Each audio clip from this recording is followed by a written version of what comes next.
Generational கர்ஸ் பத்தி நம்மளோட வியூஸை continue பண்ணலாம். நான் போன வீடியோல சொன்ன மாதிரி ஜெனரேஷனல் கர்ஸ்ன்றது வந்து எந்த காலத்திலயும் நடந்த ஒரு விஷயம் இன்னைக்கு நம்மளை பாதிச்சுட்டு இருக்கு. அதுதான் வந்து ஜெனரேஷனல் கர்ஸ் அப்படின்றது வந்து அது ஒரு பார்ட். நம்ம ஃபேமிலி கர்ஸ், ஃபேமிலியுடைய சாபம், இல்ல ஒரு ஊருடைய சாபம், அந்த மாதிரி இருக்கிறது வந்து ஒரு பார்ட். இன்னொன்னு என்ன அப்படின்னு சொன்னா, நம்ம இன்னைக்கு வரைக்கும் ஃபாலோ பண்ணிட்டு இருக்கிற, எங்க தாத்தா சொன்னாரு, எங்க பாட்டி சொன்னாங்க, எங்க இந்த பெரியவங்க அவங்க சொன்னாங்க, இவங்க சொன்னாங்க, இவங்களோ சொல்லி வச்சுட்டு போயிருக்கிறாங்க, நான் இதை இப்படியே ஃபாலோ பண்ணுவேன் அப்படின்னு நம்ம ஃபாலோ பண்றோம் அப்படின்னா அது கூட ஒரு விதத்துல கர்ஸ் தான். சொல்ல போனா அப்பா சொன்னா நம்ம அப்படியே கேட்கணும், தாத்தா சொன்னா அப்படியே கேட்கணும் அப்படின்ற காலமெல்லாம் வந்து போயிடுச்சு. இன்னைக்கு அப்பா சொன்னாலும் சரி, தாத்தா சொன்னாலும் சரி, கொள்ளு தாத்தா சொன்னாலும் சரி, யார் சொன்னாலும் சரி, இன்னைக்குள்ள சூழ்நிலைக்கு அது ஒத்து போகுமா? எஸ்பெஷலி குழந்தைகளுடைய கல்யாணம், அந்த திருமணம் வந்து அவங்களுடைய சம்மதம் கேட்டு நம்ம செய்யறோமா அப்படின்றத யோசிக்கணும்.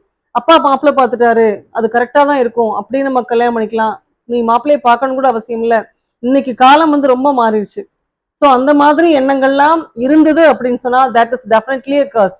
அந்த ஃபேமிலியில வந்து ஒரு கர்ஸ் இருக்கு அப்படின்றத நான் சொல்லுவேன். இன்னும் நம்ம ஃபாலோ பண்ணிட்டு இருக்கக்கூடிய நிறைய முட்டாள்தனமான பழக்க வழக்கங்கள், அது எல்லாமே வந்து ஃபேமிலியல் கர்ஸ் தான். நம்ம குடும்பத்துல நம்ம ஃபாலோ பண்றோம்னா அது அந்த குடும்பத்தினுடைய சாபம் தான். சொல்லப்போனா நிறைய விஷயங்கள் நம்ம வந்து முன்னாடி நம்ம செஞ்சிருந்திருப்போம்.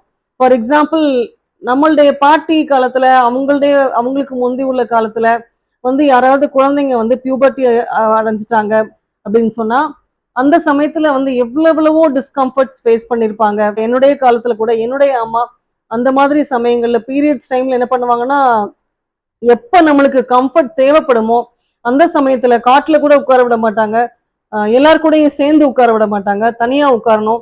நமக்கு அந்த சமயத்துல உள்ள டிஸ்கம்ஃபர்ட்ஸ், வயிறு வலி, பாடி பெயின் எல்லாத்தையும் வந்து நம்ம பேர் பண்ணிக்கிட்டு இந்த இன்சல்ட்டையும் நம்ம பேர் பண்ணணும். அந்த 3 days கழிச்சு we have to clean everything, wash all our clothes. எதெல்லாம் நம்ம டச் பண்ணணுமோ அது எல்லாமே நம்ம வந்து கிளீன் பண்ணி ஆகணும். ஸோ அது வந்து எங்க அம்மாவுக்கு அவங்க அம்மா சொல்லி கொடுத்துருப்பாங்க, அவங்க மாமியார் ஃபாலோ பண்ணிருப்பாங்க.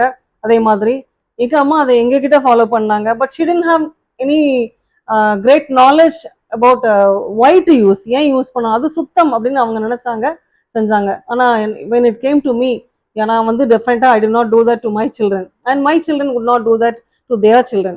இதுதான் வந்து பிரேக்கிங் அப்படின்னு நான் நினைக்கிறேன், பிரேக்கிங் த கர்ஸ்.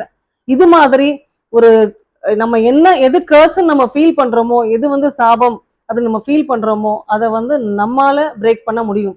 இதுக்காக ஒரு சடங்கோ ஒரு சம்பிரதாயமோ ஒரு ரிச்சுவலோ நம்ம எதுவுமே செய்ய வேண்டிய அவசியம் கிடையாது அப்படின்றது வந்து என்னுடைய opinion. Please give your opinions in the comment box. And this is part 3.